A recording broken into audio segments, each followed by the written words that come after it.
அஸ்ஸலாமு அலைக்கும் ரஹ்மத்துல்லாஹி தஆலா வரகாத்துஹு. இன்றைக்கி டிஃப்ரெண்ட்டான வெஜிடபிள்ஸ் பிரியாணி எப்படி செய்யுதுன்னு பார்க்கலாமா? அதுக்காக நான் வெஜிடபிள்ஸ் எல்லாம் கட் பண்ணி வச்சுருக்கேன்.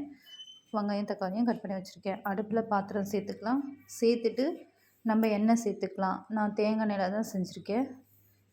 ஒரு 1/4 கப்பு எண்ணெய் ஊற்றிருக்கேன். 1 ஸ்பூன் நெய் ஊற்றிருக்கேன். ஹோல் ஸ்பைசஸ் பட்டை லவங்கம் ஏலக்காய் இது எல்லாமே சேர்த்துருக்கேன். 2 பச்சை மிளகா, அப்புறம் 4-5 வெங்காயம் சேர்த்துருக்கேன். நல்லா கட் பண்ணி சேர்த்துருக்கேன். அதையுமே நல்லா சேர்த்து நல்லா வதக்கி விட்டுட்டு, நல்லா வதங்கினதுக்கப்புறமா தக்காளி, புதினா, கொத்தமல்லி இது 2த்தையுமே சேர்த்துக்கலாம்.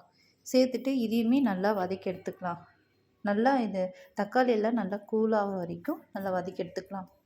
வதக்கி எடுத்துக்கிட்டு நான் தேவையான அளவு உப்பு சேர்த்துக்கிறேன். கொஞ்சமாக சேர்த்துக்கிறேன். அப்புறம் நீங்கள் வேணும்னா உப்பு சேர்த்துக்கோங்க.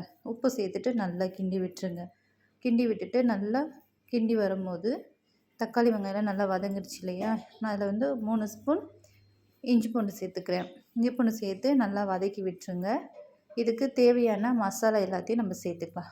மஞ்சள் தூள் ஒரு 1/2 ஸ்பூன், மிளகாய்த்தூள் 3 spoon, garam masala 2 spoon, mutton masala 2 spoon நல்லா சேர்த்துட்டு நல்லா வதக்கி விட்டுருங்க. வதக்கி விட்டுட்டு ஒரு 1/4 கப் அளவுக்கு தயிர் சேர்த்துக்கிறேன். தயிர் சேர்த்துட்டு இந்த வெஜிடபிளில் நான் எறா போட்டிருக்கேன்.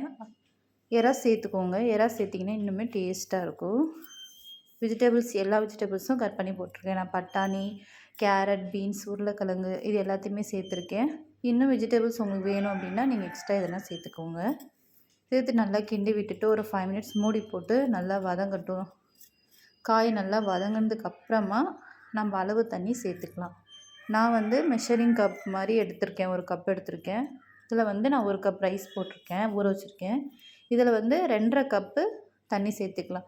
ஏன்னா நான் பாஸ்மதி ரைஸில் செய்யலை, நார்மல் ரைஸ் வீட்டு ரைஸில் தான் செஞ்சுருக்கேன். நல்லா கொதிக்கட்டும். அதுக்கு நடுவில் பாதி லெமன் பிழிஞ்சு எடுத்துக்கலாம். பிழிஞ்சு எடுத்துகிட்டு நான் கேசரி பவுடரும் இதிலே சேர்த்துக்கிறேன். சேர்த்துட்டு லெமனோட விதையெல்லாம் நீக்கி எடுத்துருங்க. எடுத்துகிட்டு கொதி வரும்போது இந்த கேசரி பவுடர் லெமனையும் சேர்த்துக்கலாம். சேர்த்துட்டு இப்போ நம்ம அரிசியை சேர்த்துக்கலாம். அரிசியை நல்லா ஊற வச்சு வடிகட்டி வச்சுருக்கேன். அரிசியுமே சேர்த்துக்கலாம். சேர்த்துட்டு நல்லா கொதி வரட்டும். கொதி வரும்போது நல்லா நம்ம தம்மு எப்பவும் போல் தம்மு போட்டுக்கலாம். தம்மு போட்டுட்டு கிண்டி பாருங்கள். இந்த அளவுக்கு டேஸ்ட்டாக பதமாக சூப்பராக இருக்கும். பிரியாணி உதிரியாக இருக்கும். இந்த மாதிரி பிள்ளைங்களுக்கு கொடுங்க. நான் பிரியாணி செஞ்சுட்டு நான் செவரொட்டி செஞ்சுருக்கேன். செவரொட்டி செஞ்சுட்டு சிக்கன் வறுத்துருக்கேன். அதுதான் இன்றைக்கி லன்ச்சு. இன்றைக்கி சாட்டர்டே லன்ச்சு இதான். நீங்களும் ட்ரை பண்ணி பார்த்துட்டு எனக்கு கமெண்ட் பண்ணுங்கள். அஸ்ஸலாமு அலைக்கும்.